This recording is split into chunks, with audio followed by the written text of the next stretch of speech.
Lower Hunter League's annual meeting last night decided a conference should be held with the Newcastle League on a date to be fixed to try to iron out their differences. The two leagues have been at loggerheads since October last year, when the NRL disbanded its former second division, a decision that sparked the formation of the Lower Hunter League. In a conciliatory tone, the breakaway group has now accepted an earlier NRL offer to talk it out. Last week, Lower Hunter President Jim Newcombe said he thought it was perhaps too late to heal the rift. Asked that same question now, the answer is different. I do. There's got to be a few changes, but I think that we can get down and talk about it, and if the Newcastle Rugby League decide to affiliate both us and the Referees Association, I mean the Lower Hunter Referees Association, yes, I feel that it can be solved. NRL manager Graham Hards says the board at its meeting Monday night will decide that date to be fixed for the joint form. To make this meeting come about in the space of perhaps next week. There is no doubt about that. At the general meeting of the Newcastle Rugby League last Monday night, the General Committee gave the Board of Directors the power to negotiate and continue their negotiations with the Lower Hunter Rugby League people. Would you like to make a prediction when this will be settled, when this meeting will in fact take place? I'd say it'd certainly happen within the next 10 to 12 days. Fine, thanks very much.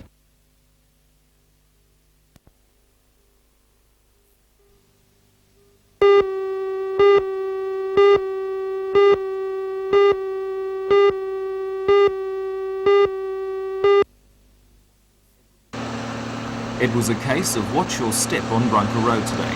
About 100 metres of the Newcastle-bound lane near Olney Street became smeared with grease when a flat-top truck lost part of its load at 11:30 this morning.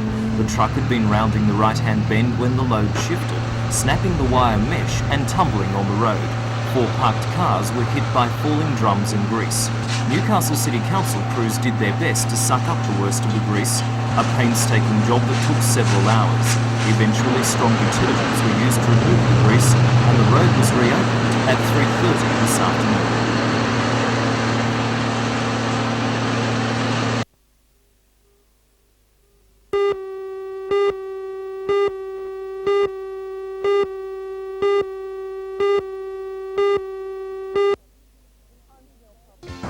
I'm Janelle Provost. In Sydney today, the new Minister for Local Government, Janice Crosio, says one of her top priorities is to give the people of Newcastle back their council. She says, though, that the number of aldermen will have to be reduced, and that'll mean changes to the Greater Newcastle Act. Join Ray Deneen and Anna Manzoni for all the news tonight at 6.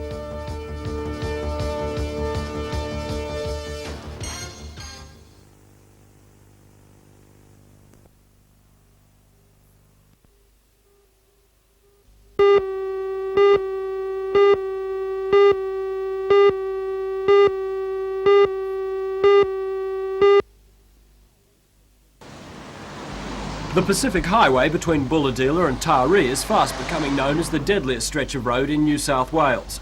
A spate of horrific motor vehicle crashes over the Christmas-New Year period claimed a dozen lives and led to the section being labelled as the state's horror stretch. That carnage prompted the State Parliamentary Stay Safe Committee to make a 2-day inspection of the area in a bid to put a stop to the increasing number of fatalities. Today the committee inspected 8 fatality sites on the road and many of the wrecks to try and find any reasons why this stretch has recently claimed so many lives. Stay Safe President Dorothy Isaacs says the spate of fatalities are a cause of concern to the committee and compares this section to a horror stretch of past years, the Hume Highway. Some time back we went down and inspected the Hume Highway when there was a lot of fatalities, mainly with heavy vehicles, and great improvements have taken place down there, and we would hope that over the next couple of years there will be some improvements here in this area. So what sort of improvements are you talking about? Well, more opportunities for cars to overtake, perhaps some more rest areas, because obviously fatigue is a great contributor to road accidents in this area. The section was the target of a police blitz over the Australia Day long weekend. There were no serious crashes during that blitz, and the Stay Safe Committee believes that sort of police action is one way to stop the deaths.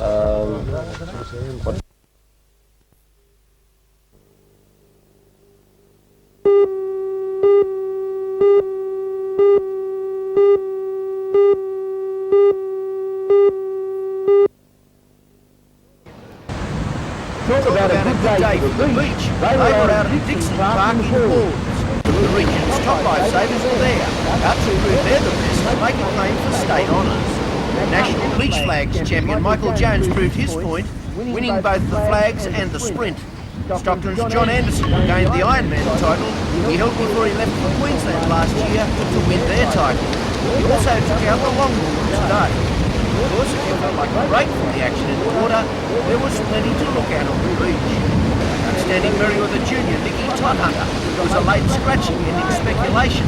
He may become the first person in more than 40 years to win 4 or more swimming events and branch titles. The boat race, the crew from Swansea Belmont turned in a winning performance. When the final count was complete, they'd run away with the overall result. 96 points, they scored 39 clear of second place in the medal.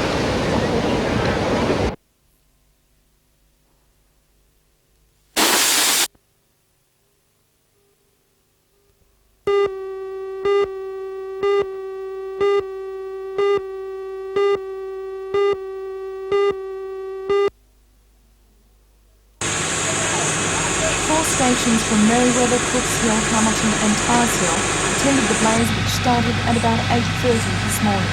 The abandoned building, which was the chain sheds at the Coldwell Strip tennis courts in Merriweather, was well alive by the time the firemen arrived. It was quickly brought under control. Fire officers had kept the clean-up to a minimum because the building was due for demolition this week. An investigation has begun into the cause of the fire.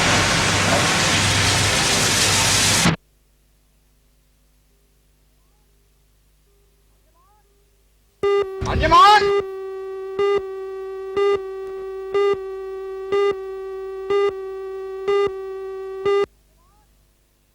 On your mark! At Lake Macquarie's Spears Point, the Little Athletics Regional Championships saw many determined performances from the youngsters. This weekend has been a huge program for organisers to get through, with around 450 children from under 8s to under 14s competing in 143 events. 13 clubs from Lake Macquarie and the Central Coast zones were represented in events which at times took almost a little too much out of the competitors. The top 4 place getters in each event win selection for the country championships to be held at Narrabeen on the first weekend in March. And while athletics is serious business for these youngsters, it's obviously not all-consuming, as there's still time to devote to the odd Cabbage Patch doll. At Maitland, it was also quite understandable to find another diversion from the real issue, in this case cricket. It was the annual 10-over cricket competition, involving 112 teams from the Hunter region and Sydney. 28 grounds were used around the lower Hunter area to play the preliminary rounds. Here we see tube makers batting in their match against Newcastle University. In 10-over cricket, all members of both teams except the wicket-keepers bowl an over each. It's like watching one-day cricket on fast forward, with the batsman out to hit anything that moves. But with $1,000 prize money up for grabs at the end of the day, it's certainly worth a bash. At Raymond Terrace's Barley Ranch Raceway, it was also hell for leather. Staging of round 1 with the king of the Hunter series.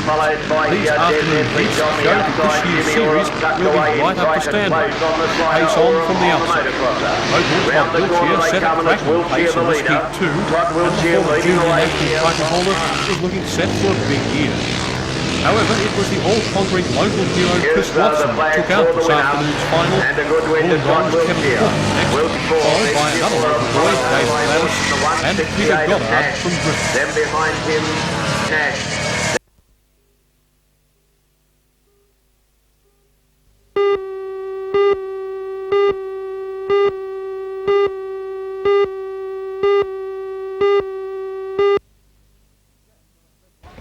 It began with a special ecumenical service in Christchurch Cathedral.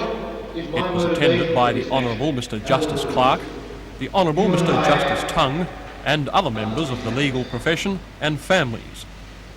After the service, the official party moved to their police escorts for the journey 200 metres down the road to the number 4 court. This is where this year's Supreme Court sittings will be conducted, presided over by Mr Justice Clark.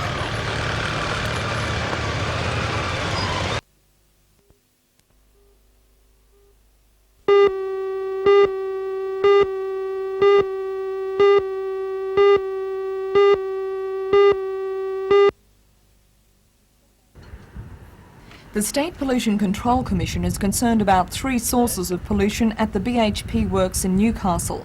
They are emission from the coke ovens, which with present technology can't be reduced, dust from unsealed roads and stockpiles, which the company is working to minimise, and the thick iron oxide fumes that periodically billow from the basic oxygen steelmaking plant. At the moment, through January and February, there are very great problems, as the people living in the area can see, and we have told the BHP that they are not to operate their furnaces if they are likely to cause gross pollution episodes, and if we find that they are doing that, we've told them that we will look to the legal aspects of our legislation to take action.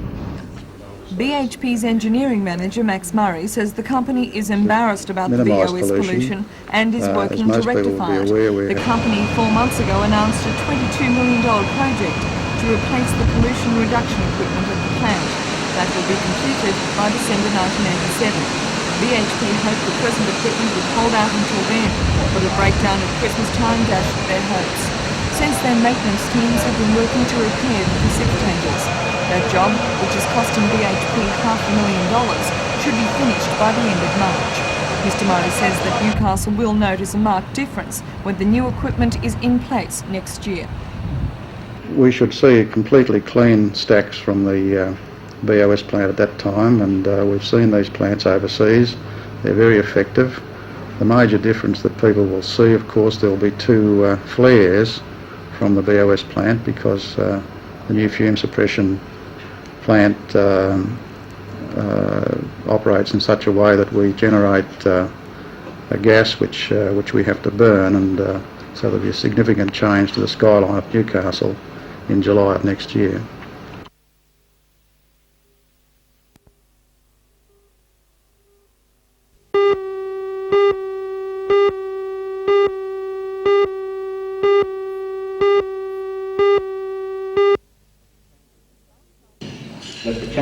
Last night, 400 business and community leaders flocked to Newcastle City Hall for the Chamber of Commerce Centenary Dinner. The evening was hosted by Chamber President Laurie Molyneux and Centenary Committee Chairman George Keegan. Special guest at the dinner was Governor-General Sir Ninian Stephen. Sir Ninian launched a book outlining the proud history of the Chamber's involvement with the city and its hopes for its future. He says the Chamber has guided and nurtured the city's progress, but it must remain determined not to rest on its past successes. This morning the celebrations continued with the Chamber presenting its gift to Newcastle.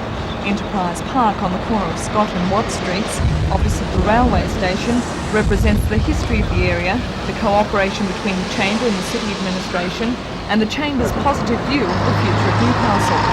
Enterprise Park was constructed in record time at a cost of $76,000, $50,000 of which was given by the Chamber. The plans for the church were donated by local businesses.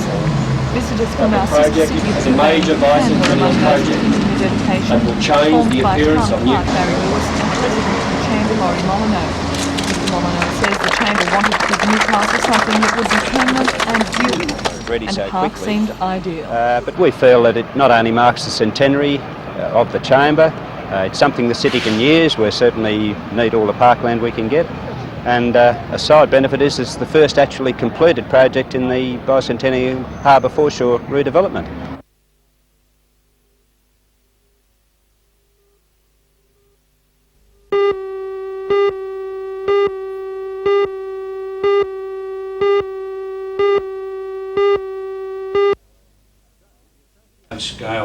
Today, the association explained its stand and indicated quite strongly that it doesn't intend to give in to the workers' demands. Deputy Chairman John Hewitt said to grant the claims would cost $200 a week for every employee, a burden the industry cannot afford to carry if it's to remain internationally competitive. Mr Hewitt says the week-long stoppage, if it goes ahead, would cost the industry $150 million in revenue and the 30,000 employees $21 million in wages. The main thrust of the union approach is a 30% productivity increase, which the association doesn't argue with. But it says the extra productivity is due to proprietors' efforts in capital investment and rationalisation, and the benefit has already been passed on to the workers in the form of bonus payments. Well, we're saying that productivity is up. It was necessary for productivity to be raised for the industry to survive. But we're also stating quite clearly that the unions have already had the benefit of that productivity in their productivity bonus increases that have taken place during the 5-year period under review. Had the wage fixing principles, the guidelines, not been in place, would you have been prepared to offer more? No, we couldn't. We were mindful all the time that there are wage fixing principles in place. But as I said to you earlier, our response was also judged and tempered by the financial state of the industry at the present moment, taking into account also its international competitiveness.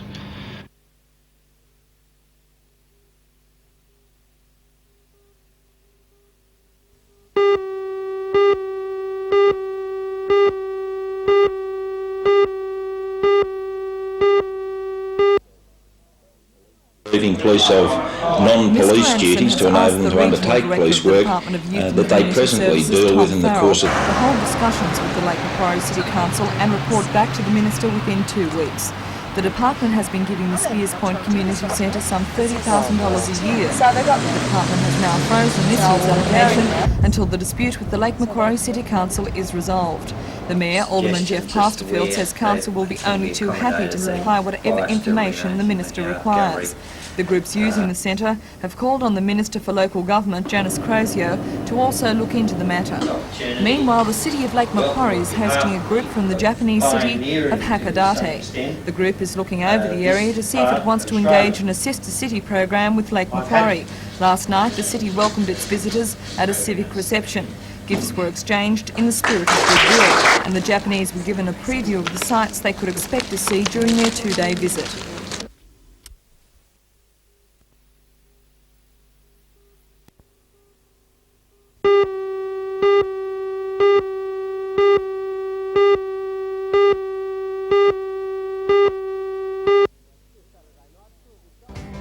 This Saturday night, two of the giants of Sydney Rugby League, Manly and Parramatta, will do battle here at Cessnock Oval in the Community Challenge Cup. Much-capped international Kerry Bosted from the Manly club was in the area today, and not surprisingly, he's predicted a Manly win. Join Ray Deneen and Anna Manzoni for all the news tonight at 6.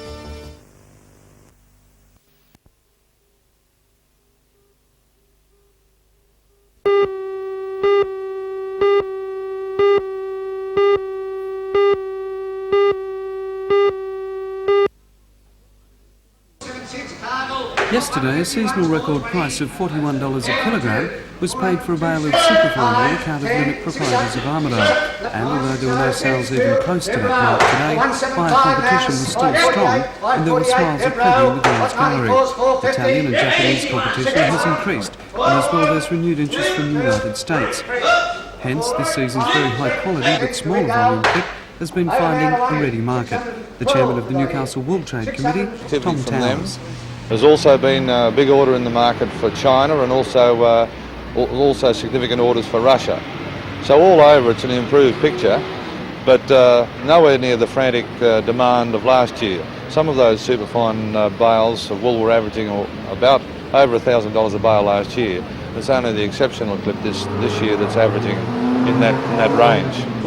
Tom says that a combination of strong overseas demand and a top quality product augurs well for both the short and long-term future of the wool industry. The long-term prospects for wool, we believe, are very bright. The trade demand overseas is good. As I mentioned earlier, China is a big market, an emerging market. Western Europe is still taking a lot of wool, and America, that is an expanding market as well, and they're looking more to the natural fibres. Not such a bright picture for the ailing wheat industry, however, with the world oversupply of the grain slashing returns to Australian farmers. The wheat growers cite high interest rates, fuel prices and transport charges as the major problems facing them, as well as the high level of competition from subsidised growers in the US and EEC. Victorian growers literally took their grievances on the road yesterday by trucking their wheat crop to the Portland silos in a convoy of lorries rather than consigning it by rail. A recent report suggests that trucking rather than railing wheat to export terminals would save at least $10 to $14 a tonne in costs, and says that in the last 6 years, grain handling charges have increased by 52% in Australia, while in the US, government intervention and subsidies have resulted in transport costs falling by 18% in the same period. Yesterday's protest will not be the last, according to the Victorian growers, and it's fully expected that similar action will be taken elsewhere across the nation as the level of rural militancy grows in the wake of the rural crisis.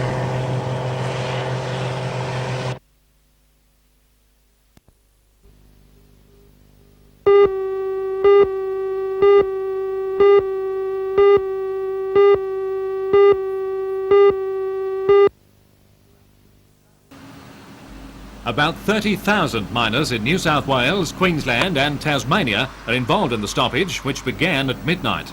Lost production over the next 7 days is estimated at 2.6 million tonnes, amounting to $150 million in export earnings. The workers themselves stand to lose a total of $21 million in wages. They say they want a share in the prosperity of an estimated 30% productivity increase. Employers say they have already received that in the form of bonus payments, and any further pay increases would be outside the wages accord. As well, the companies say the union's demands threaten the very viability of our coal industry in a competitive world market. In Newcastle, the state's largest coal export centre, the effect of the stoppage will be felt greatly. The supply of coal to the 2 stockpile yards petered out this afternoon with only enough for 7 consignments left. The ship loading at the Channel facility will be finished tomorrow, another will be loaded by Sunday and a third by Tuesday. The Kooragang loader and the Basin loader will be able to handle 2 more ships each, and after that, nothing. 8 ships are scheduled to arrive between now and when the strike will end on Thursday, so a queue off the port is inevitable. Worse still, loading figures are down for the year to March, and this further interruption may force another increase in the handling charge to producers. All this at a time of falling contract tonnages and stagnant world prices.